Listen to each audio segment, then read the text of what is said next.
Hi nostalgic home cooks! Today I'm in the kitchen making beef bourguignon. If you've not made this before, it's a hearty beef stew packed with flavor and the most tender beef and veggies. And of course we'll be throwing in a little je ne sais quoi since this recipe is French in origin. I'm Rebecca and welcome to the kitchen. This is how I make beef bourguignon.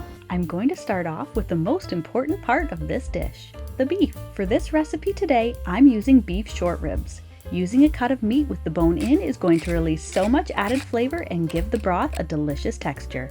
This cut of meat has a rich beefiness and perfect melt-in-your-mouth flavor. Add some good grinds of salt and pepper to the outside of the meat, then brown them in a large pan or Dutch oven with some oil coating the bottom.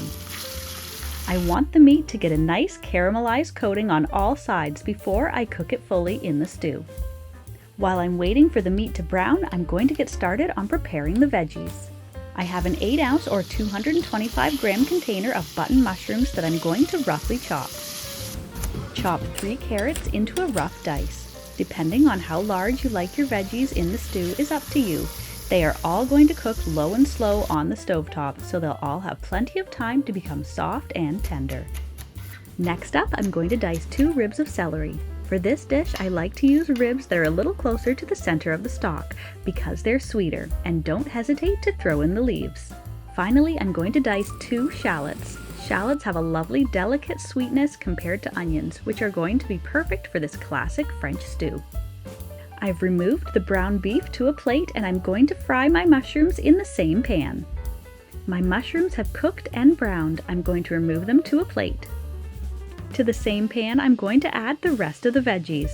Cook them down slightly and allow them to color. Once my veggies are ready, I'm going to add 2 tablespoons of tomato paste, 8 cups of beef stock, and 1 bay leaf. The beef ribs are going to go back into the pot now to simmer and bubble along with the veggies. Next, add in the other star of this dish, the dry red wine. Beef Burgundy or beef bourguignon is typically flavored with Burgundy wine, or your favorite dry red wine. Add in some water to just about cover the meat. Partially cover with a lid and let it bubble and simmer away for 2 hours. This next part is optional, but I'm going to add some noodles to my stew. You can of course use store-bought noodles cooked according to the package directions. Or, since we have 2 hours to wait for the stew to simmer, we can make our own quick and easy noodles. This fresh pasta is extremely easy to make. You can even make it without any special equipment. Measure out 100 grams of all-purpose flour, which is about 3/4 of a cup.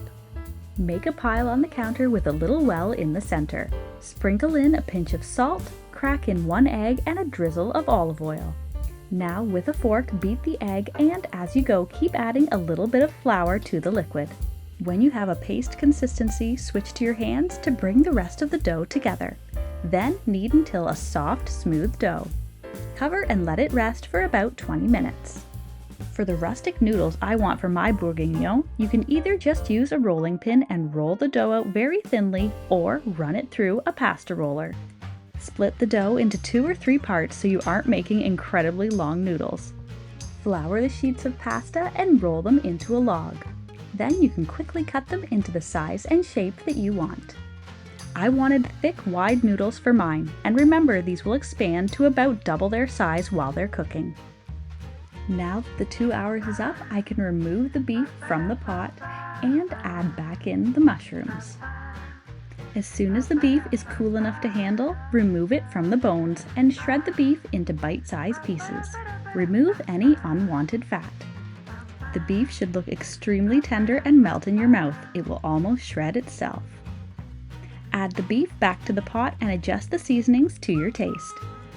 To cook the fresh pasta, I'm going to bring the stew back up to a boil. Drop the noodles in and cook for about 2 minutes. Or until you see them float back up to the surface. Allow the stew to cool slightly and then serve with your favorite bread or side. Sprinkle on a flourish of fresh parsley and serve.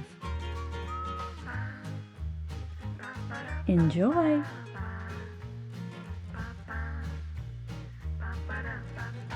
If you're a fan of deliciously simple vintage recipes and old-fashioned skills, then you'll want to check out this next video. Thanks for stopping by.